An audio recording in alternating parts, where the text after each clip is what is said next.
నమస్తే, welcome to our channel. Basavatarakam Indo American cancer ఆసుపత్రి ద్వారా ఎంతో మందికి సేవలు అందిస్తున్నారు నందమూరి బాలకృష్ణ గారు. మరి ఇప్పుడు అమరావతి రాజధాని ప్రాంతంలో తుళ్లూరులో ఒక వారం వ్యవధిలోనే ఈ ఆసుపత్రికి సంబంధించినటువంటి నిర్మాణ పనులు ప్రారంభిస్తామని చెప్పి ఆయన స్టేట్మెంట్ ఇచ్చారు. మరి దీన్ని ఏ విధంగా చూడాలి తెలుసుకునే ప్రయత్నం చేద్దాం. దీన్ని విశ్లేషించడానికి మనతో పాటుగా ఉన్నారు ప్రముఖ ఆర్థిక, రాజకీయ, సామాజిక విశ్లేషకులు అప్సాని రాజేష్ గారు. నమస్తే సార్. నమస్కారం. బసవతారకం క్యాన్సర్ ఆసుపత్రి ద్వారా ఎంతో మందికి విశిష్టమైనటువంటి సేవలు అందిస్తున్నారు నందమూరి బాలకృష్ణ గారు. మరి ఇప్పుడు ప్రస్తుతం హైదరాబాద్ లో మాత్రమే అందుబాటులో ఉన్నటువంటి ఈ హాస్పిటల్ ని అటు ఏపీలోని అమరావతి రాజధాని ప్రాంతంలో కూడా విస్తరించేందుకు గాను కేవలం ఒక వారం రోజుల్లో ఈ హాస్పిటల్కి సంబంధించినటువంటి నిర్మాణ పనులను ప్రారంభిస్తామని బాలకృష్ణ గారు చెప్పడం, మరి ఈ పరిణామాన్ని ఎలా చూడాలంటారు? ఇప్పుడు వాస్తవంగా విభజిత ఆంధ్రప్రదేశ్ రాష్ట్రంలో విద్యా వైద్యోపాధికి పక్క రాష్ట్రాల మీద ఆధారపడుతున్న ప్రజలే చాలా ఎక్కువ మంది. ఇవాళ హైదరాబాద్లో ఉన్న బసవతారక క్యాన్సర్ హాస్పిటల్ దగ్గరికి వెళ్ళి అక్కడ ఉన్న ఇన్ పేషెంట్లు కానీ అక్కడ ఉండే అవుట్ పేషెంట్లో కానీ ప్రతి 100 మందిని వాళ్ళ ప్రాంతీయ మూలాలు ఎక్కడ ఉన్నాయి అని చెప్పని కనుక మీరు ఎంక్వైరీ చేస్తే కనీసం 50 to 60% ఆంధ్ర ప్రాంతం నుంచి వచ్చిన వాళ్ళే ఎక్కువ మంది ఉంటారు. కారణం ఏంటి అంటే ఈ స్థాయి వైద్య సేవలు అందించగలిగే హాస్పిటల్ మొత్తం ఆంధ్రప్రదేశ్ రాష్ట్రం మీద క్యాన్సర్కి ముఖ్యంగా మెరుగైన హాస్పిటల్స్ లేవు. మా చిన్నతనంలో ఎవరికైనా క్యాన్సర్ వచ్చింది అనగానే మెడ్రాస్ అడయార్ క్యాన్సర్ ఇన్స్టిట్యూట్కి వెళ్ళాల్సి వచ్చేది. ఇంకా అంతకన్నా వేరే ఆప్షన్స్ లేవు మొత్తం ఆంధ్ర ప్రాంతంలో.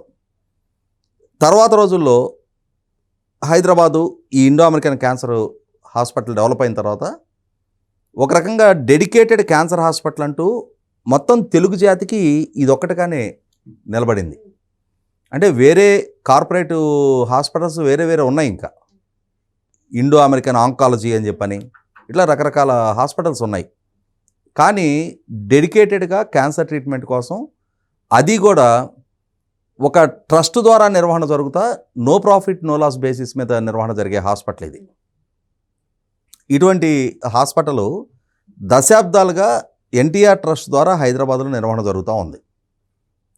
ఈ హాస్పిటల్ ముఖ్యంగా అంతకుముందు డాక్టర్ కాకర్ల సుబ్బారావు గారు, డాక్టర్ కోడెల శివప్రసాద్ గారు, ముఖ్యంగా తెలుగువారు ప్రపంచ ప్రఖ్యాతిగాంచిన క్యాన్సర్ నిపుణులు డాక్టర్ నోరి దత్తాత్రేయుడు గారు, ఇటువంటి వాళ్ళందరి సహకారంతో హాస్పిటల్ బాగా డెవలప్ అయింది. దానికి proper equipment, back and funds ఇవన్నీ మొబిలైజేషన్లో ఆ ముందు తరం పెద్దలు చాలా క్రియాశీలక భూమికి పోషించారు. అటువంటి వారి నుంచి ఎప్పుడైతే నందమూరి బాలకృష్ణ గారి నేతృత్వంలోకి హాస్పిటల్ నిర్వహణ బాధ్యతలు అప్పజెప్పబడినాయో అక్కడి నుంచి మరింతగా పేదలకు చేరువవుతా ఇవాళ ఆ ప్రాంతానికి వెళ్తే మీరు మనకు చాలా సమీప ప్రాంతంలోనే ఉంటుంది. అక్కడ గనక మనం వెళ్తే కొన్ని వందల మంది ప్రతిరోజు వివిధ గ్రామీణ ప్రాంతాల నుంచి వైద్య సేవల కోసం వస్తూ ఉంటారు. ఇటువంటి హాస్పిటలు, ఇదే స్థాయి వైద్య సేవలు అందించగలిగే హాస్పిటల్ ఆంధ్ర ప్రాంతంలో కూడా నిర్మాణం జరిగితే మొట్టమొదట అక్కడి నుంచి ఇక్కడ వరకు వచ్చి వ్యయ ప్రయాసాలకు వచ్చి ఇక్కడ కొత్త ప్రాంతంలో ఇక్కడ అకామిడేషను ఇవన్నీ సమకూర్చుకొని ఇక్కడ ఇబ్బంది పడటం కన్నా ప్రజలకి ఆంధ్ర ప్రాంతంలో అమరావతి నగరంలో కనుక నిర్మాణం జరుగుతున్న అమరావతి నగరంలో కనుక ఈ హాస్పిటల్ ఎస్టాబ్లిష్ అయితే 100% ఆంధ్రప్రదేశ్ పౌర సమాజానికి ఉపయోగంగా ఉంటుంది.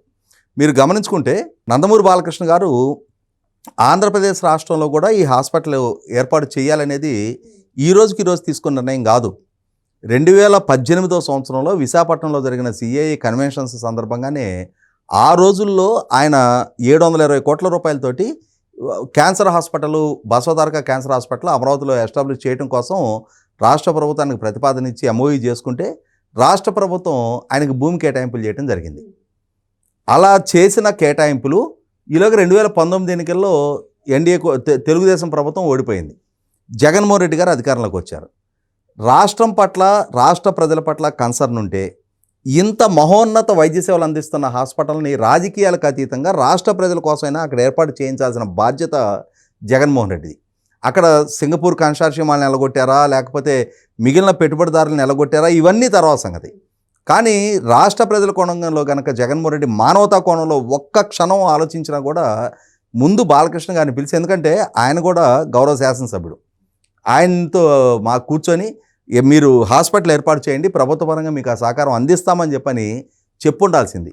కానీ నిలువెల్ల మూర్తిభవించిన కక్షక ప్రతిరూపమైన జగన్మోహన్ రెడ్డి ఆయనలో మానవతా కోణం, ప్రజల కష్టాలు, వ్యాధిగ్రస్తులు, వాళ్ళు ఎదుర్కొనే బాధలు, వాళ్ళకయ్యే ఆర్థిక కష్టాలు, వీటి గురించి ఆయనకి ఎక్కడ అవన్నీ ఆలోచించే అంతటి మానవత్వం కూడా ఆయనలో లేదు.